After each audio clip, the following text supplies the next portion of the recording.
దేవునికి మహిమ కలుగునుగాక, దేవునికి స్తోత్రం కలుగునుగాక. Praise the lord. ఎఫెసీయులకు రాసిన పత్రిక 6వ అధ్యాయం 12వ వచనం.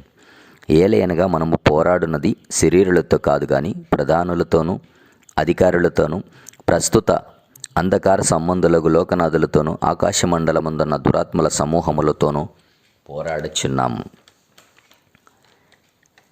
వాడు ప్రజలను మోసగించడానికి ఒక సామ్రాజ్యాన్నే తయారు చేసుకున్నాడని ఈ పరిశుద్ధ గ్రంథంలో, ఈ వాక్యములో మనం చూడగలుగుతున్నాం.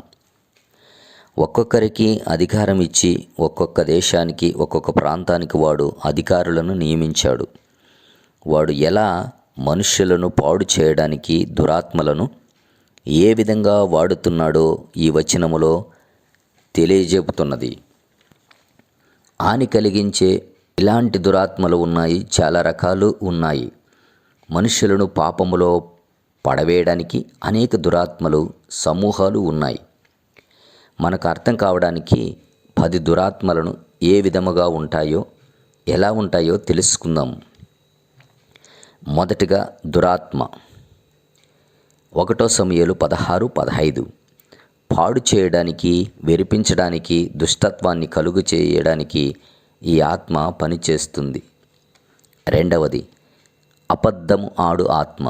1 రాజులు 22:22. అబద్ధం ఆడేటట్లు ప్రోత్సహించేది, ప్రేరేపించేది, అబద్ధములో జీవింపజేసేది ఈ ఆత్మ. ఇక మూడవది మూర్ఖతపు గల ఆత్మ. యెషయా 19:14. మతి లేకుండా చేస్తుంది, జ్ఞానము లేకుండా చేస్తుంది, అవివేకవంతులుగా చేస్తుంది ఈ ఆత్మ. ఇక నాలుగవది గాఢ నిద్ర ఆత్మ. యెషయా గ్రంథం 29:10.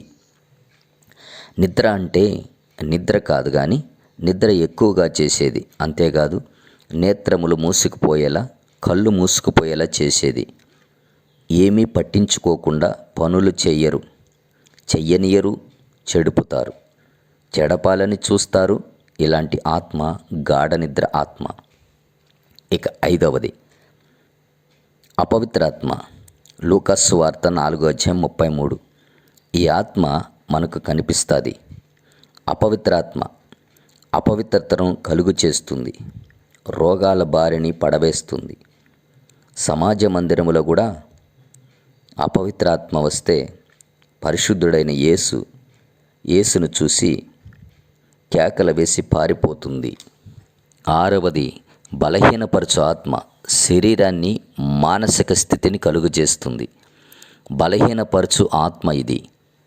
లూకా సువార్త 13:11 వచనం.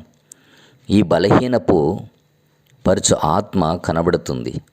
ఒక స్త్రీ ఈ ఆత్మ పట్టి 18 సంవత్సరముల నుండి వేధిస్తూ ఉంటే నడుము విరిగిపోయి నడవలేకుండా చేసింది ఈ ఆత్మ. బలహీనపరచు ఆత్మ మానసికంగాను శారీరకంగాను చేసింది. ఇక ఏడవది దాస్యపు ఆత్మ. భయం కలిగించేలా చేస్తుంది, ధైర్యం లేకుండా చేస్తుంది. రోమా 8:15. దాస్యపు ఆత్మ మనము చూస్తాం.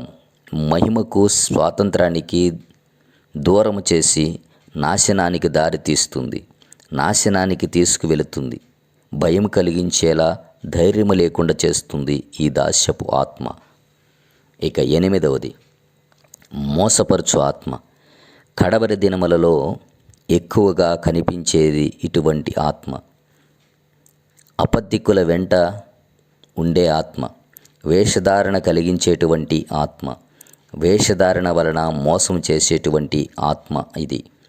1 తిమోతి 4:1 వచనములో మోసపరచు ఆత్మ గురించి మనము చూస్తున్నాం. ఇక 9వది పిరికితనం కలిగించే ఆత్మ. 2 తిమోతి 1:7. పిరికితనం కలుగు చేసి వెనుకబాటుతనం నేర్పి ఎందుకు పనికిరాని వారిగా చేస్తుంది ఈ పిరికితనం కలిగించే ఆత్మ ఇది.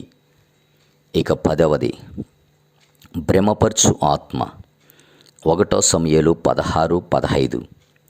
భ్రమపరిచి అబద్ధ బోధ వైపు నడిపిస్తూ ఆత్మీయతలో లేకుండా చేస్తుంది. ఈ విధంగా ఇలాంటి ఆత్మలు ఉంటాయి. ఇంకా అనేకమైనవి ఉంటాయి. దుష్టత్వము, స్వార్థము, మోసము, అల్లర్లు, విమర్శలు, క్రూరత్వము, గర్వము, అసూయ, పగ, ఇలా రకరకాల వంటి దురాత్మలు ఎన్నెన్నో ఉన్నాయి. వేల కొద్ది దురాత్మలు ఉన్నాయి. ఎంతోమంది భక్తిపరులను శోధించాయి. ఆఖరికి యేసుక్రీస్తు వారిని శోధించే ప్రయత్నము చేశాయి. ఇలాంటిది నిన్ను నన్ను మాత్రం ఎందుకు వదులుతాయి? ఏ విధంగా బాధిస్తాయో, ఏ విధంగా పడవేస్తాయో, ఏ విధంగా మోసగిస్తాయో, నశింపచేస్తాయో తెలియదు. అందరూ దేవుడిచ్చే సర్వాంగ కవచాన్ని ధరించుకోవాలి. అదే పౌలు గారు చెప్పే ఆత్మీయ యుద్ధం. ప్రియమైన దేవుని బిడ్డలారా, ఈ పరిశుద్ధ గ్రంథములో వాక్యములో వివరించుకున్న ప్రకారం మనము ఆత్మీయ పోరాటములో పోరాడవలసినదిగా ప్రభు పేరిట వందనాలు తెలియచెప్పుకుంటున్నాను. Amen. Praise the Lord. Samruddhi Jeevam channel చూస్తున్న వారందరికీ మా వందనాలు. ప్లీజ్ లైక్ చేయండి, షేర్ చేయండి, సబ్స్క్రైబ్